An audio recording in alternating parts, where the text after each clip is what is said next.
Hello angel babies, welcome or welcome back. My name is Trisha and this is Trisha's Temple. I have my car door open today, so if it is a little louder, that's why. There are some kids playing in the background and there's a nice breeze out today. So what's been coming up for me in the energy is that you have gained a lot of awareness and depth, and you might feel like this sense of being awake in a world that is still kind of sleeping. It reminds me of this part in the movie I Am Legend where he goes to the movie store, which we don't even really have anymore, like some sort of like Blockbuster or something, and he has set up all of these mannequins and he's going up and talking to the mannequins like they're his friends, and then he starts freaking out at one of the mannequins because it's not responding to him, like, are you even listening to me? And of course this mannequin is not responding because it's a mannequin. But I think sometimes when you are a person of a lot of depth and have met yourself at your core and have been through a lot of really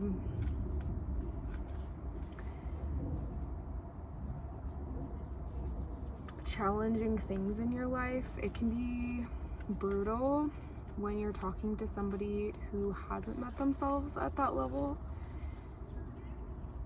But I also think that you're moving through a shift in yourself and your life where you're recognizing that there's a reason why these people can't meet you where you are. And it's not because there's something wrong with you, and it's not because there's something wrong with that person. It's more because you aren't resonating with each other. I think they're playing like, oh, my door is just about to close. I think they're playing like Capture the Flag or something. They all have like different like toy weapons. It's making me very nostalgic.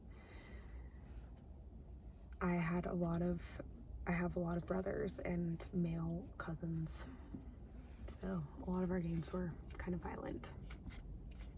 So I wrote down a bunch of questions to move through today, and the first one is, what kind of awareness am I carrying, or are you carrying, and what has changed in your awareness recently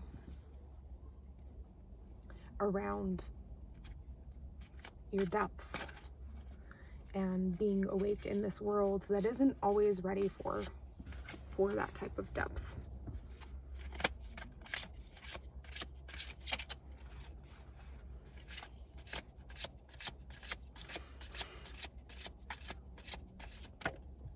Ooh, okay. We have the Enchanter's Wheel.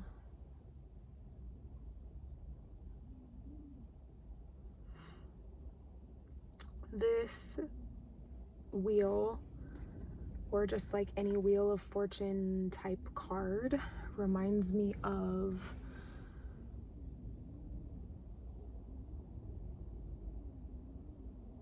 the second Hunger Games book, actually, when they realize that they're in a clock and that if they don't move from one part of the clock to the next, that the game makers are going to force them to move.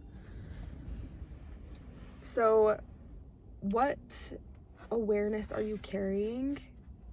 It might be a lot more systemic.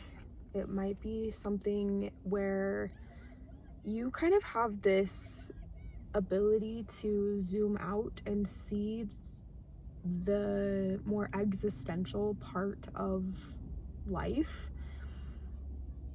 or like even when you're just talking to somebody, you're in a conversation, it can feel a little bit like you're seeing all the interconnected details of human interaction. That while yes, you are very capable of being present, you're also very good at connecting the dots, seeing the patterns, weaving together the fabric of human connection.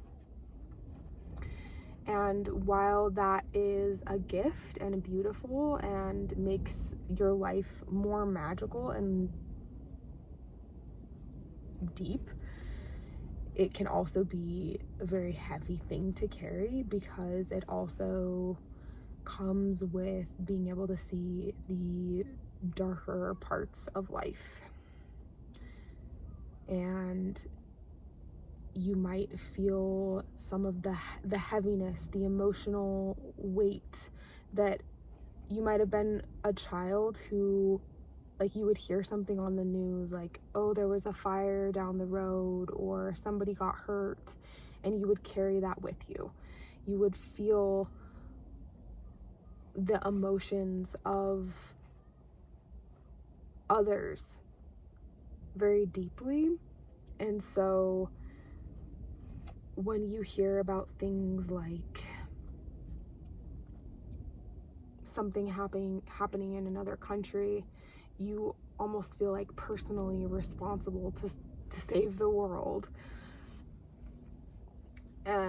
So perhaps something that's shifting, like as this, like with the turning of the wheel, is, so now I'm thinking of it kind of like as the world is turning type of a vibe. I see the Wheel of Fortune, or the Enchanter's Wheel, and the World card very interconnected. That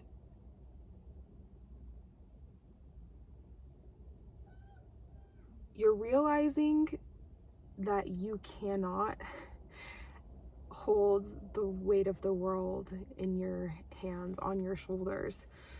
That the world cannot be your responsibility.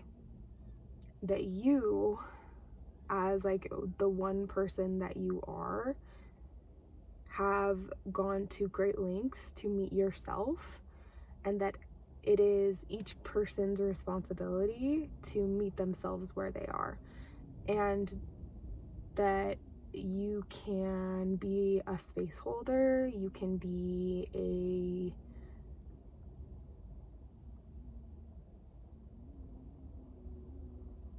companion, you can be a friend, you can be compassionate, but you're realizing it's not your role to pull them out of their own darkness, because you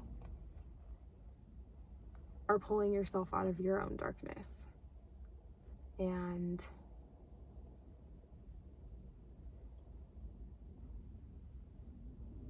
if you try to take on everyone's darkness, then you would be no good to anyone. Does that make sense?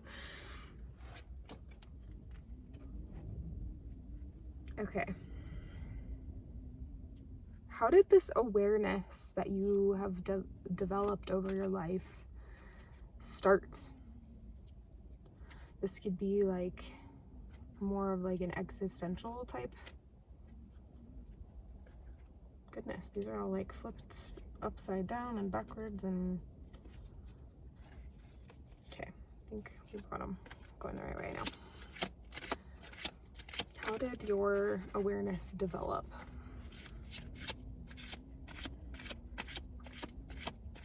Okay, I think I can open the door again. We'll see if it gets shut by the wind. It says it's gonna snow today, and I'm like, it's really warm and sunny, so we'll see.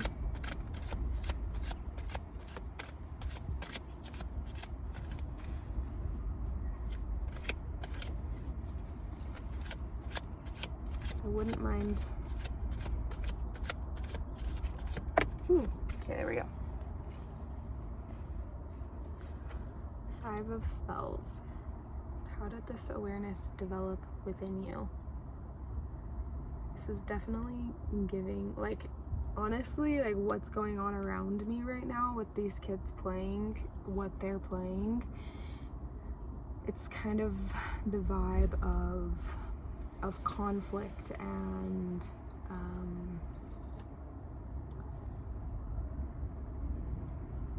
things that happened in your childhood. I mean, look at you got this frog hanging out over here by the tree, and this one is turning into a frog.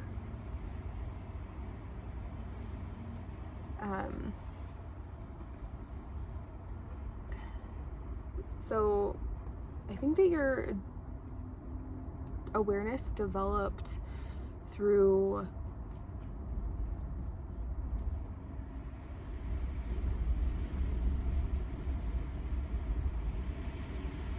years of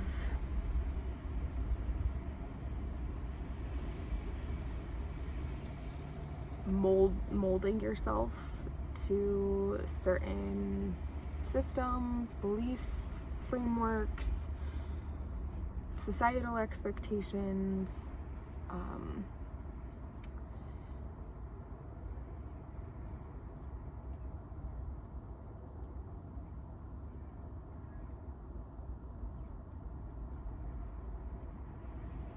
stuff like that, but it was never enough. It wasn't working, and you always had this sense that something wasn't right, that you weren't right, and it gave you this feeling that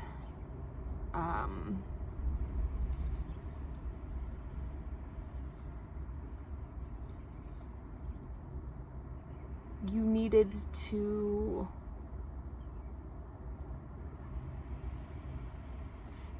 solve the problem, to fix yourself, to change something, to find the right clues.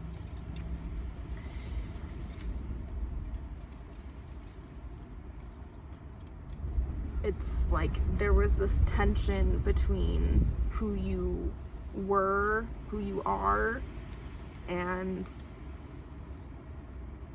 what was being expected of you. But that pressure cooker experience was kind of forcing or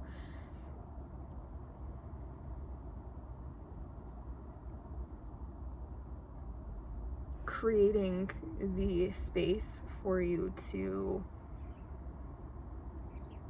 realize that that's not what you wanted, that that's not who you wanted to be. Wow. The winds of change are upon us.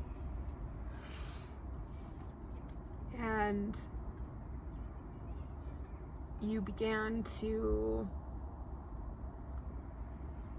slowly but surely reject parts of the system or ideology, structures that did not align with you. And without even realizing it, you were kind of like this, for lack of a better word, a pioneer or a leader,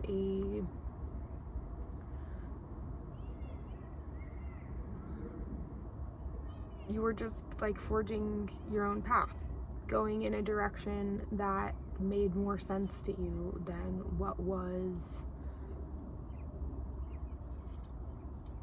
like the predetermined path. And it wasn't because you were like, well, I know better and everybody else sucks, but more so that hang on, there's a car coming. This person came by and they were asking me if I had seen 2 black dogs, so maybe that's significant to you.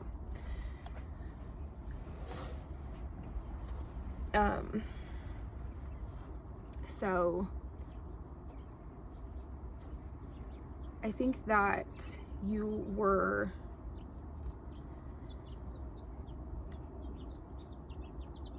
forging this path more so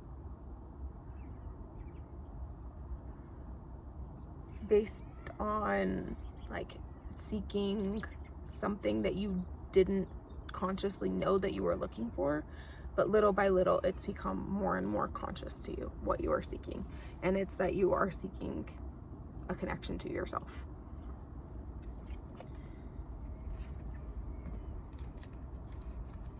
Okay, what feels heavy, isolating, or overwhelming about holding this awareness that you have?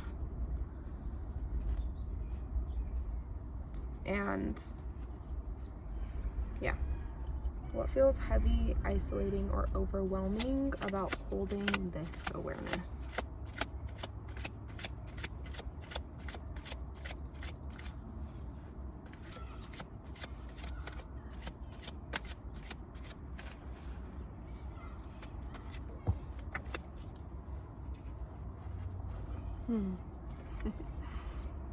The Wise Woman.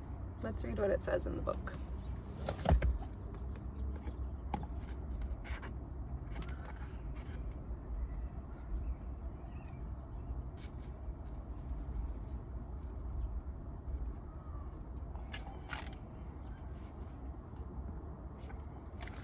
Funny, speaking of black dogs, Black Shuck, it says.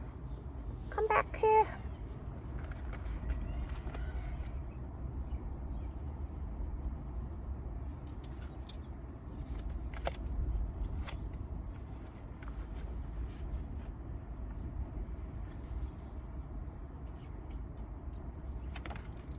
What's the number? 2. Oh. The Wise Woman. This way.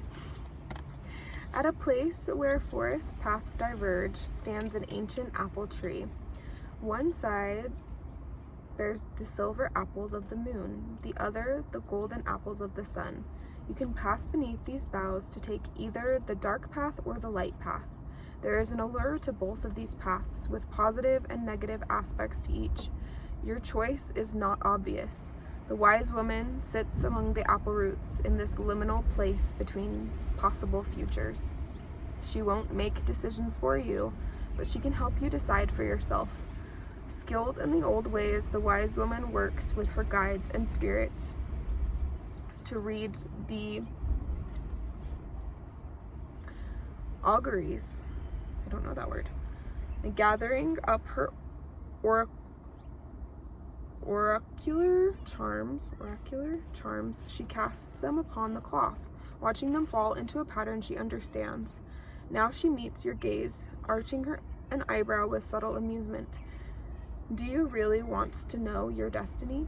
Yes, you do. You wouldn't be here if you weren't ready.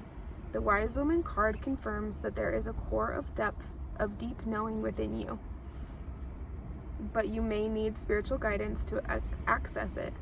Wisdom takes time, devotion, patience, and above all, willingness to accept and commit to the path you choose. The Wise Woman doesn't argue with oracles, and neither should you. Just read the signs. They are everywhere. Meaning at a glance. Wisdom, spirituality and mysticism, oracular advice, seeing the unseen, lifting the veil. A closer look. The Wise Woman wears a necklace of amber and jet, which invokes the energies of light and dark, day and night, illumination and mystery. Oh, I feel like that was the perfect card for this. So what might feel heavy and isolating is the fact that you are seeing signs and meaning and pattern understanding in everything, anything that other people aren't seeing. And that's not to say that you are like better, or I don't like that like chosen one mentality, because I think it can feel, but I am the chosen one.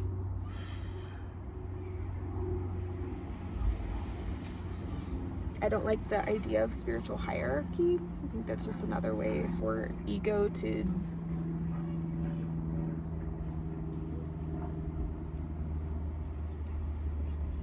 take over.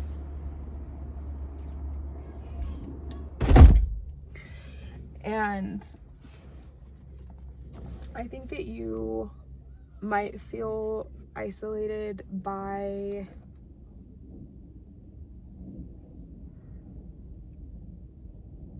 feeling like you don't have people that you can go to or look to that have answers when you're asking them. Like, which way should I go? What is the right place for me? What do I need? Like, when you're feeling lost or confused or overwhelmed, it's nice to be able to go to somebody who seems like they are a wise, all-knowing person. And maybe you have found people along the way who were a little bit further along their path, or seemed like they had a lot of answers, or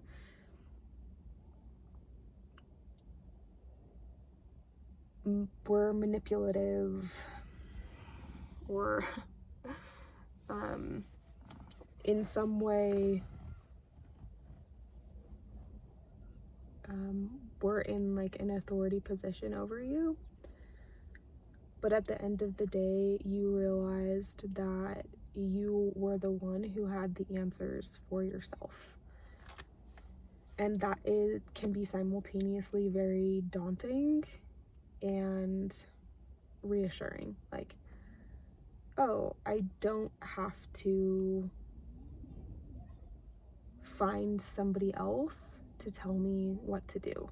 And if I do meet somebody who seems like they know what they're talking about, I can listen and I can be open. I can connect to people, but it doesn't mean that I have to rely on them to tell me everything that I need to do, or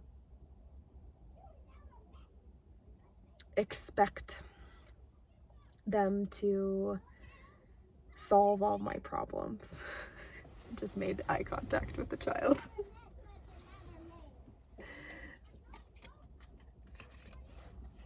Okay, next, where do you feel unseen or unsupported because of the way that you perceive things? Feels like we answered that a little bit, but I think we can dive a little deeper. And that could be in more than just the interpersonal connections.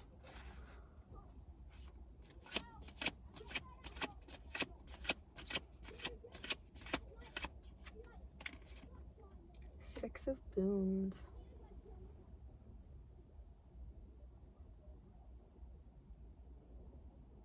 All these bunnies.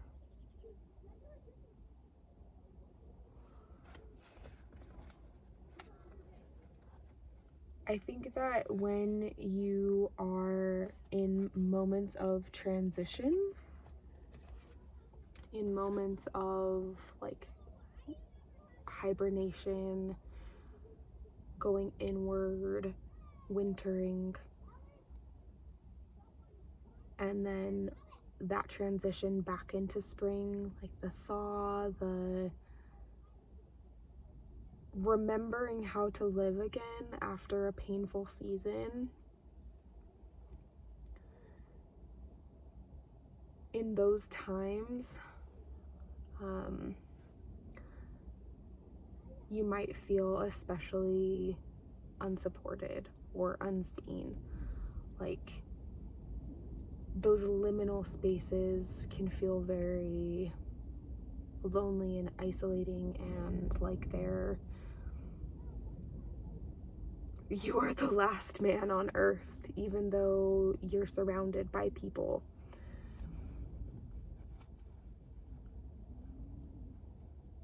I think that you are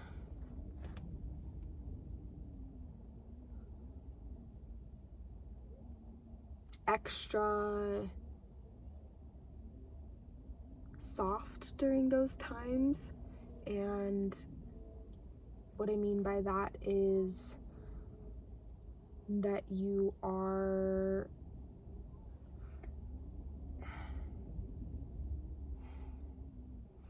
it's kind of like, I mean, a new baby when they are born, like even just the lights are really bright and the noises are very loud, and they can only tolerate very specific foods.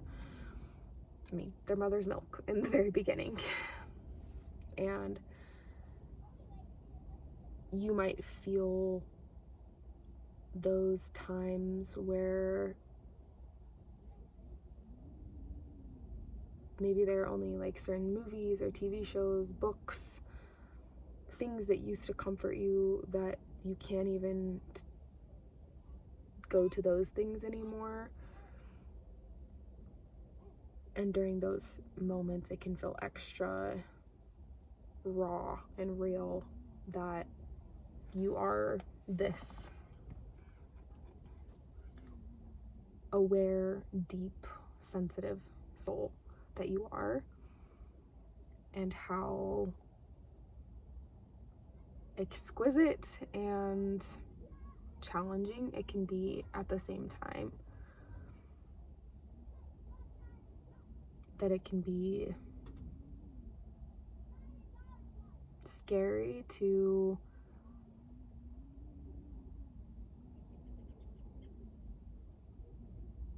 soften yourself and open yourself up again.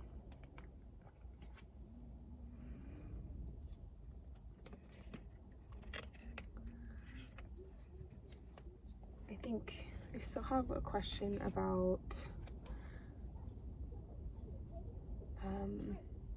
okay, the next one is, what are others protecting themselves from that you have already had to face?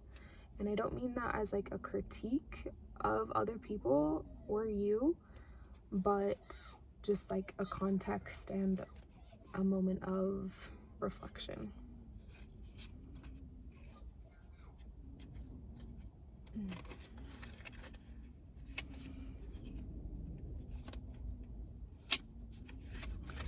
That we create these stories or illusions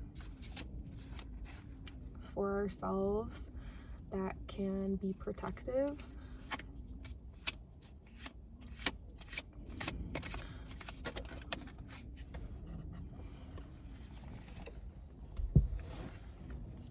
And then when you start to learn things, it's like, oh, I can't unsee that. Okay, we have the 10 of Spells. And the first thing that came up is Bridesmaids. Not the movie. I actually have never seen the movie, but maybe that's significant. But like, there's this very particular image that I'm thinking of on Pinterest that this like spurred that in me. And like these flower crowns, colorful dresses, and what that makes me think of as far as protecting, what other people are protecting themselves from, are the scripts and the rituals, the patterns that we follow that make us feel like we're secure in the world. So for example, I was watching this video the other day that was about the ways that patriarchy is just embedded in our culture around marriage ceremonies. And she was talking particularly about heterosexual marriages in Western society, because that's what she is most comfortable and knowledgeable about. And she was talking about everything from, and this is from Breaking Down Patriarchy if you're interested. She was talking about everything from the man asking the father for the woman's hand in marriage, and how it's all about things like the woman being handed over in possession to another man. That the woman belonged to her father until she got married, and then she belonged to the husband. And now those things still are kind of like written into our society, even though we don't think about that consciously. We're not like, oh hey, like now that you are getting married, go talk to my dad because I'm now going to be your possession, and you guys need to like go over the contract about that. But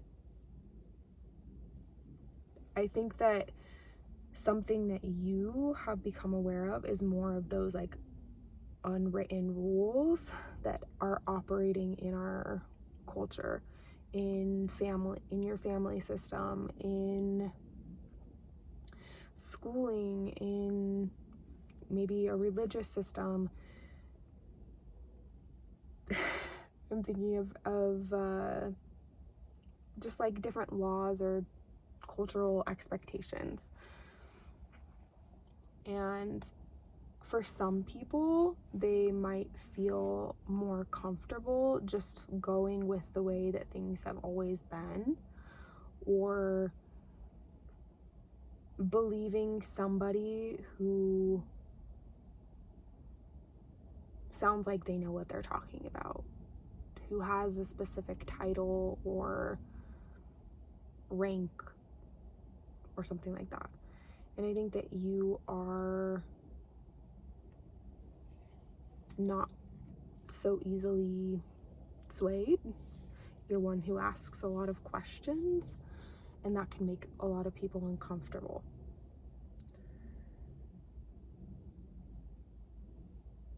And I think that something that you're realizing is that there were times when certain scripts or ways of going about living, things that you were told about life, you also followed those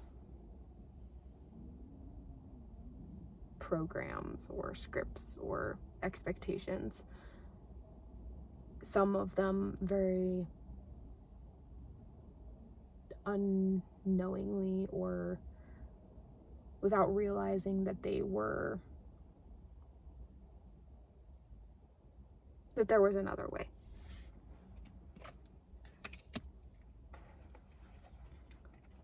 So what illusion or narrative once protected you, and what has replaced it? The oldest one.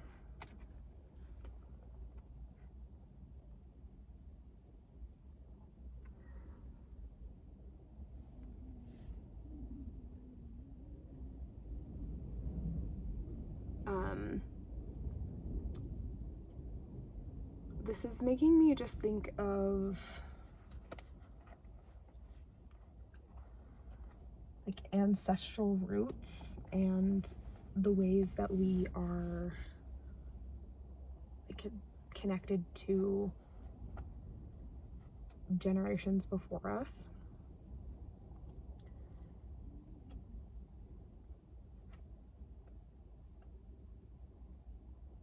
I think that, you know, let's get some clarity, because I think that that could be a lot of different things.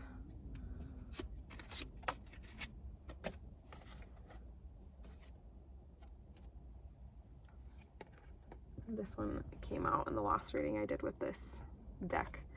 3 of Challenges.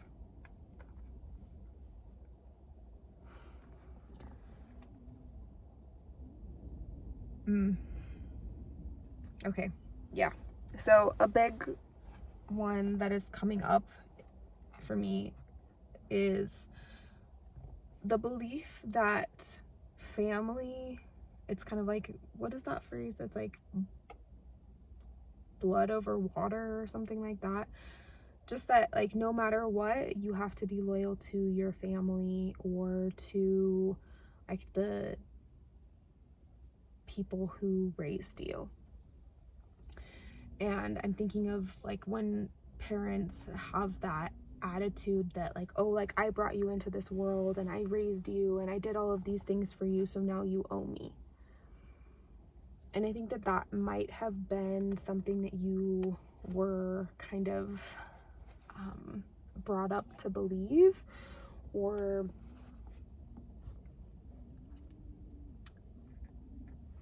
practicing in your life, that you needed to prove yourself to either your parents or grandparents, that your family in general. You needed to show that you could live up to the expectations that were placed on you, whether that was through marrying the right type of person or in the right way.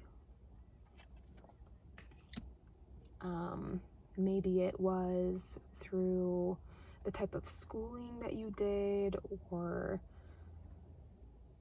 the type of work that you are doing. Maybe it's through the way that you were raising your children.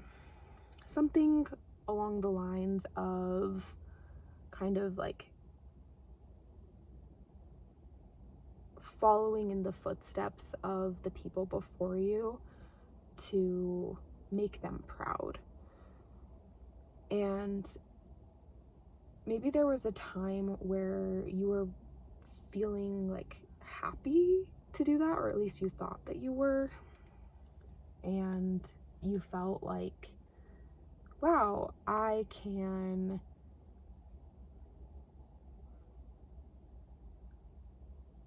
like work really hard and I'm going to figure this out. But then over time you realize that nothing that you could do was going to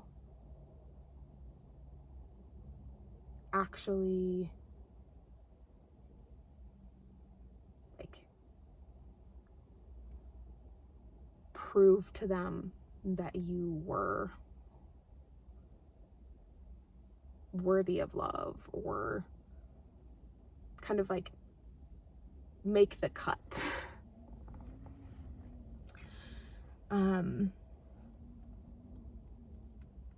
Maybe this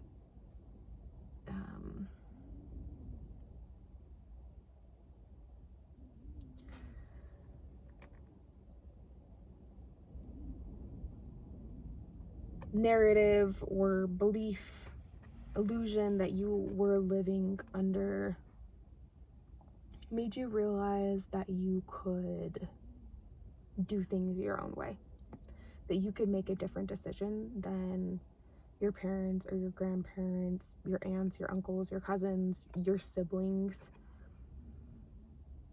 And that even though it was scary, even though it was overwhelming and isolating a lot of the time,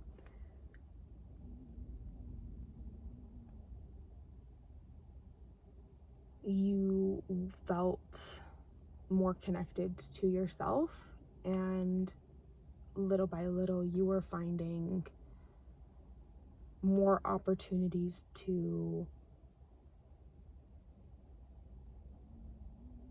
resonate with people places, things that were like of the same resonance as you. Okay. Next, how can you remain in relationship with others without shrinking or over explaining yourself? And this could be people that, like, family members, friends, whoever that you want to stay connected to, but don't want to feel like you have to make yourself smaller to be around them.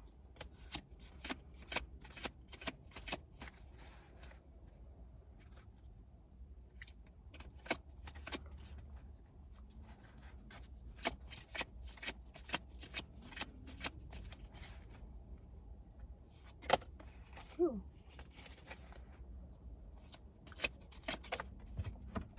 Here we go. Come back. With the 9 of spells, had a lot of spells, which is the Wand's energy. A lot of passion. I think that you are a very passionate person, and perhaps over your lifetime you've felt that your passion, your energy, more passion, more footwork, has been kind of squashed or rejected, stepped on.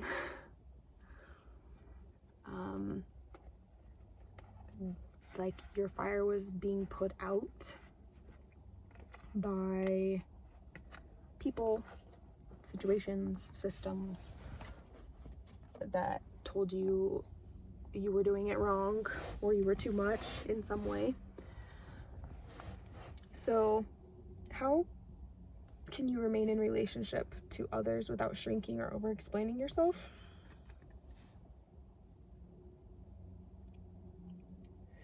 I really love how she's kind of creating this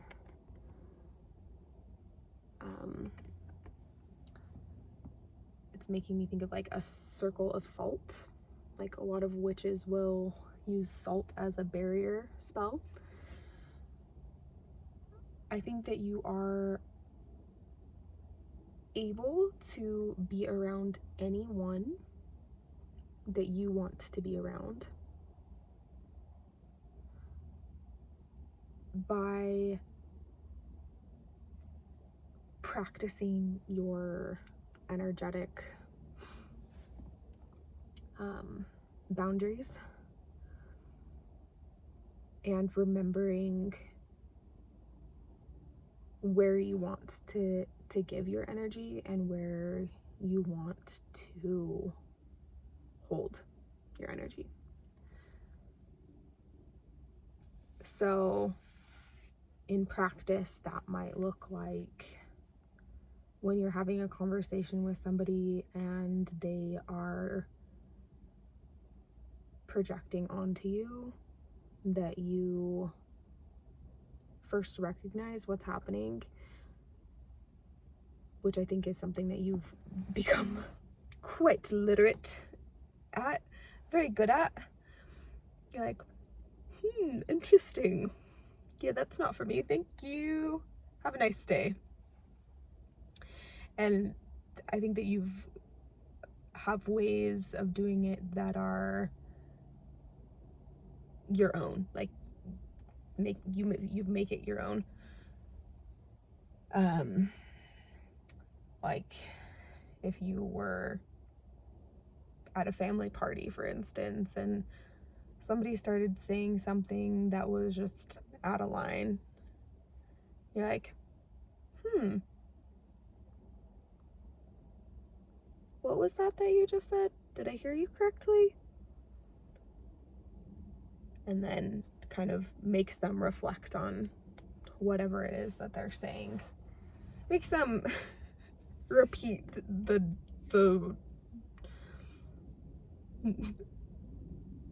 naughty thing that they said. Of course, like using your own discernment and discretion on whatever boundaries you want to place and however you want to place them. And having fun with it too. That I think that you are somebody who's able to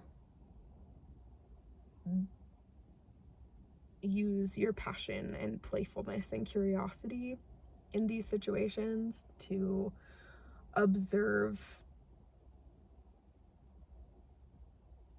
patterns that arise and you're getting better at not taking things to heart, taking things personally, holding things that don't belong to you. Like back to the very beginning card with the Weaver, the Enchanters. Oh, that's interesting. This card reminded me of like a Weaver, but the Enchanter's Wheel, that you have a way of not holding what doesn't belong to you, and that when you do enter a space and recognize that you feel a little bit heavier or overwhelmed after the fact, that you know how to create a ritual to cleanse that energy. So let's look at some more specific energetic boundaries or adjustments that can help you stay present without becoming drained.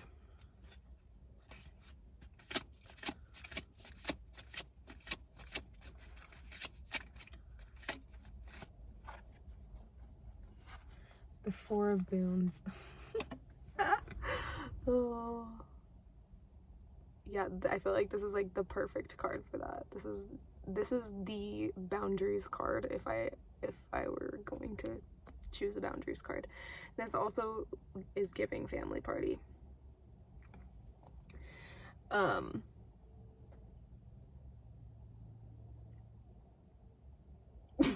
mean, depends on what type of relationship you have with your family, I guess, but I think that I actually want to read what it says in the book about this one. You are somebody who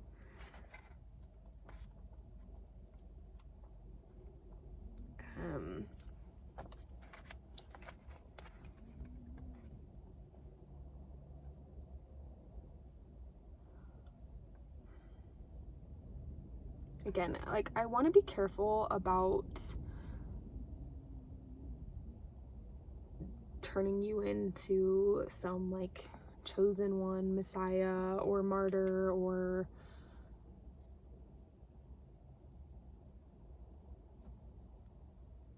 making you feel like an outsider any more than you are. But I think that it's also okay to acknowledge your creativity and your passion, and that there might be moments when other people experience jealousy that you have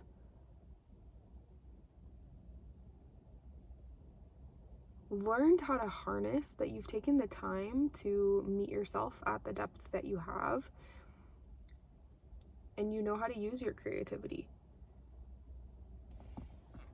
Creativity is like a beautiful gift, and I think that you are an imaginative person who could spend long hours inventing new ways to do things that would improve the world drastically if only people would listen. And that you are also somebody who has taken the steps forward to bring your creativity, your dreams into the world in little ways, even like playing around with the way that you dress, or the way that you take care of yourself, the way that you style your room, the way that you have conversations with people and questions that you ask. Okay. This one says, trolls are very fond of money. Though they have little opportunity to actually spend it, their avaricious nature drives them to try many schemes for increasing their wealth. These troll wives have set up a pie stand alongside the forest path, offering toothsome temptations to hungry travelers. But as much as they covet the glint of silver, the troll wives can't bring themselves to actually give up any of their pies. They scold all their customers away and sit moodily among far more pies than even they could eat. When you run into the troll wives, it means someone is feeling overly attached to material possessions. Fear of scarcity distorts reality so that however much you have, it never seems like enough. This can lead to hoarding, literally or emotionally. Give up the greed to find peace of mind. Let someone else have some pie. There is plenty for all. Greed, poverty consciousness, hoarding, fearful attachment to material possessions. Today's buys are strawberry, mock hedgehog, and deep dish mango wurzel. I don't necessarily think that you are struggling with hoarding and greed at this moment. I mean, if you are,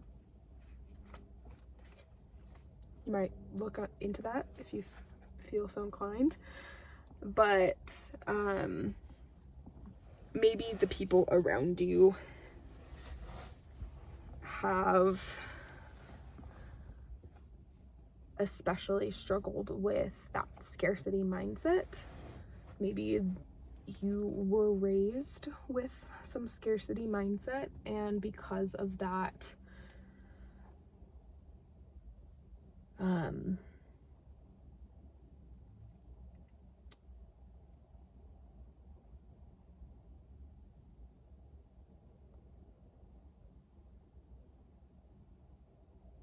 the atmosphere in certain family dynamics or even in friendships might feel like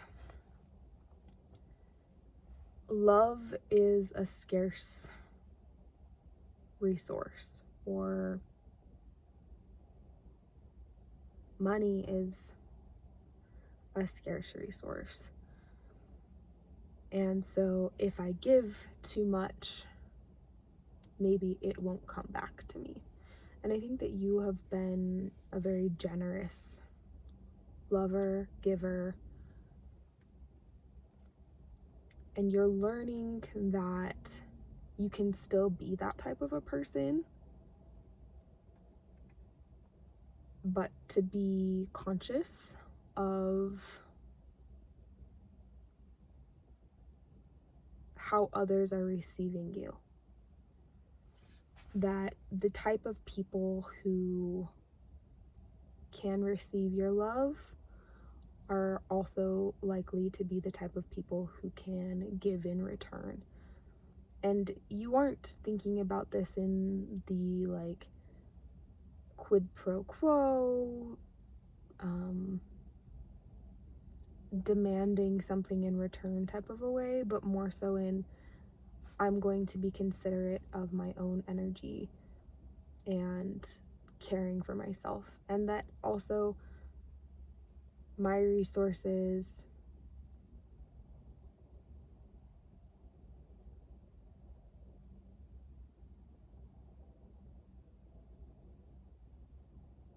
are special to me. And I can still give them maybe to people who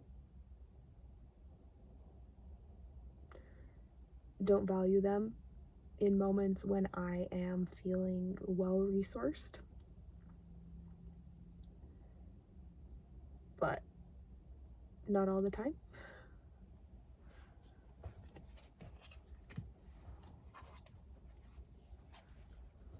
Okay, 2 more questions. What kind of community or connection supports you at this stage of your life? I'm gonna grab these fairy wisdom cards for this.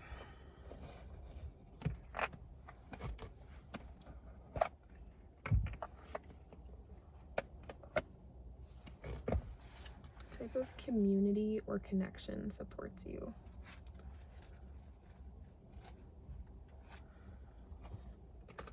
Maybe there are people from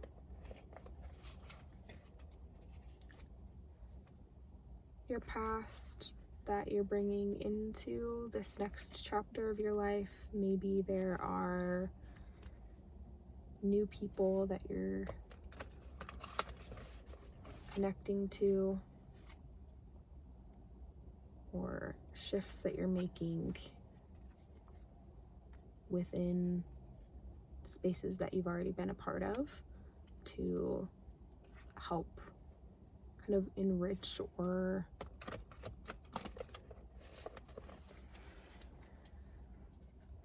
it's kind of like I could have a conversation with somebody who is also a deep person,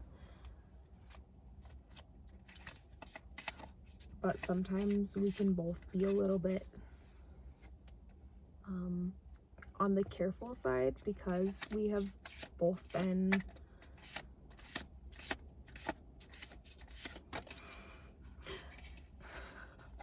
hearing the phrase like lovers scorned, like just like 2 people who have been hurt or in situations where our depth wasn't met or held, and we want to be considerate of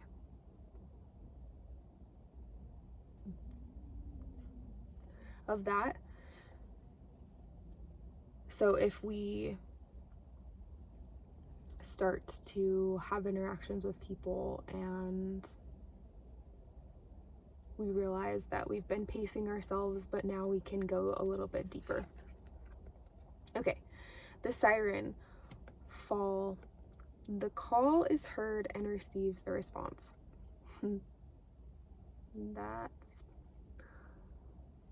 like kind of what we've been talking about already.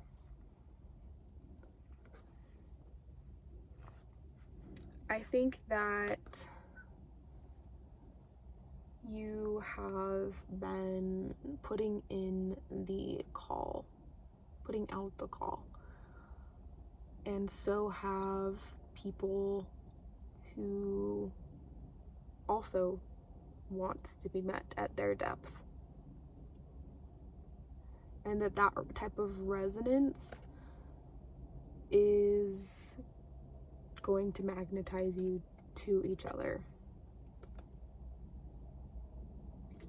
And this part where it says receives a response, it's like now it's a matter of taking that first step or the next step of action, whether that be trying out a class that you've been considering, or asking a friend to hang out outside of that class. Maybe it means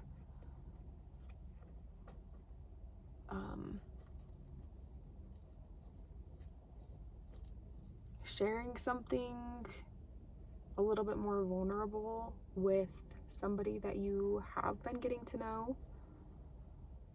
Maybe it means going to a place that you were invited. Maybe it means checking out a coffee shop in the neighborhood and looking at the bulletins for things that are available in your area. Whatever it looks like for you, I think it's about allowing that the call to be received by you and by the other person or people.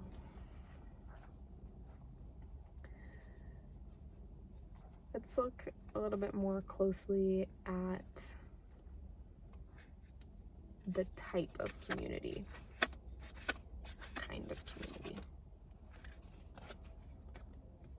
Spring. Love light and benevolence shine, personal happiness prevails. Well, perfect. I think that the type of community that you are calling in are the type of people who are very generous and willing to put in the effort. It's making me think of when someone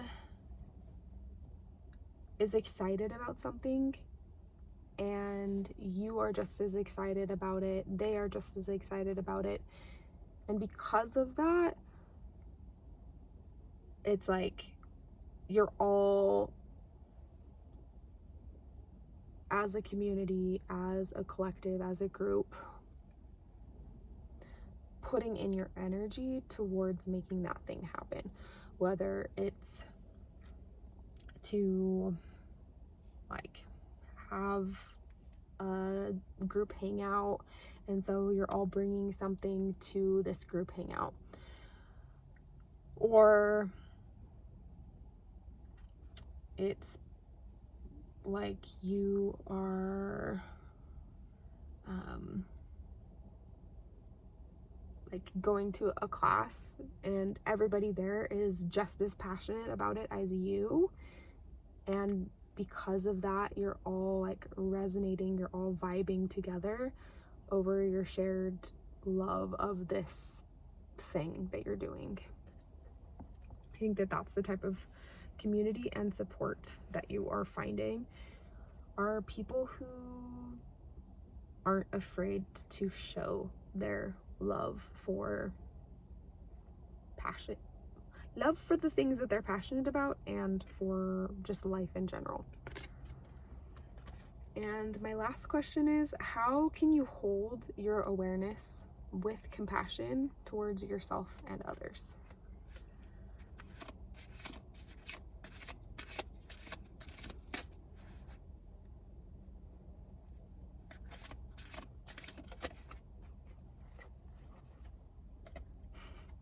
This is like a different type of black dog with wings on its head. It's a bat black dog. Blat. It's a blat dog. The puka. Fall. Nature weaves its magic spell. Bright renewal follows recuperation. So we had 2 fall and 1 spring.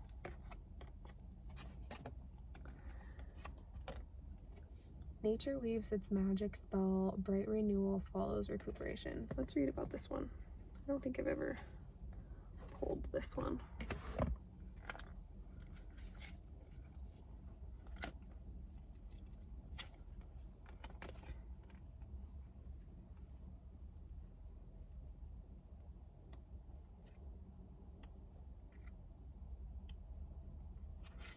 Okay, number 12. A brush with fate brings consequential rewards, renewing your self-confidence and your sense of purpose to continue working in a forward direction. A new solution arrives and matters easily fall into place. Even misfortune will change a good mood. Your mind, brought into symmetry and poise, expresses its maximum power. Your success is the art of your trained faculties. When receiving praise, your natural modesty will bring you ever greater regard.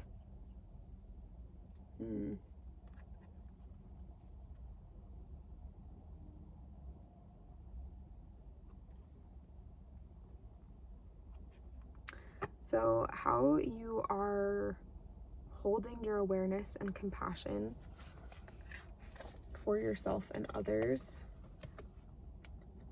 I think for for one, all for one and one for all, is first in your own acceptance and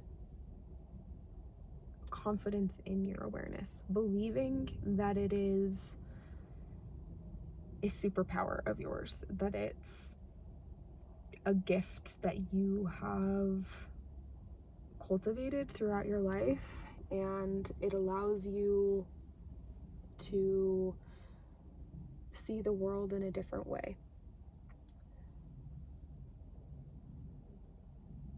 And just like, I don't know why this is the example that's coming to my mind. I'm not really like a big sports person, but like if somebody were to train for their whole lives to become really good at basketball, you wouldn't be like, well, that makes them isolated from the world and no one can understand them because they're good at that thing, and it like keeps them apart. Although in some ways it might, if like celebrities or people who are really, really good at something, it might be an isolating experience. That's an interesting example. But I think for you, this awareness that you have cultivated, you can give yourself compassion by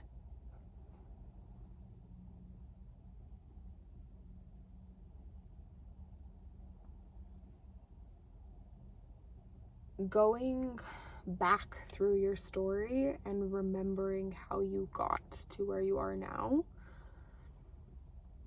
and then also kind of giving that same compassion or awareness to other people, realizing that they have not experienced the same things as you and that they're on their own journey. And I think that that's something that you already do because of how deeply compassionate and aware you are. And that it's okay for you to have a little bit of that frustration or moments of feeling isolated, just like the guy from I Am Legend when he's talking to a mannequin and just like, what's going on? Like, why won't you respond to me? That there may be times when you feel that kind of heaviness, or like things feel bleak, you feel lonely, you feel isolated, but you also feel a lot of richness and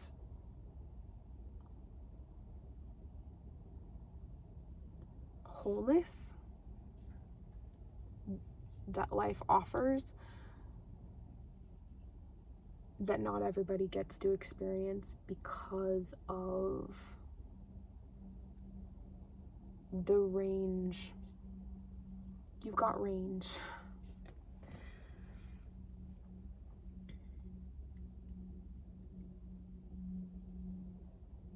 I think you're stepping into a season of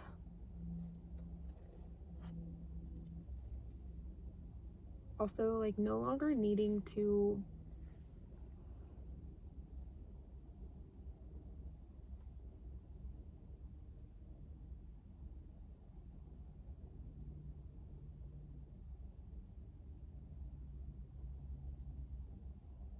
give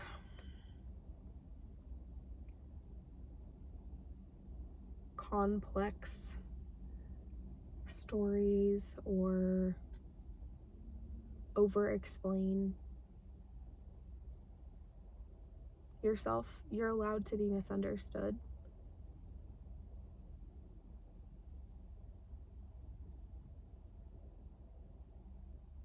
and you're recognizing that it is a journey.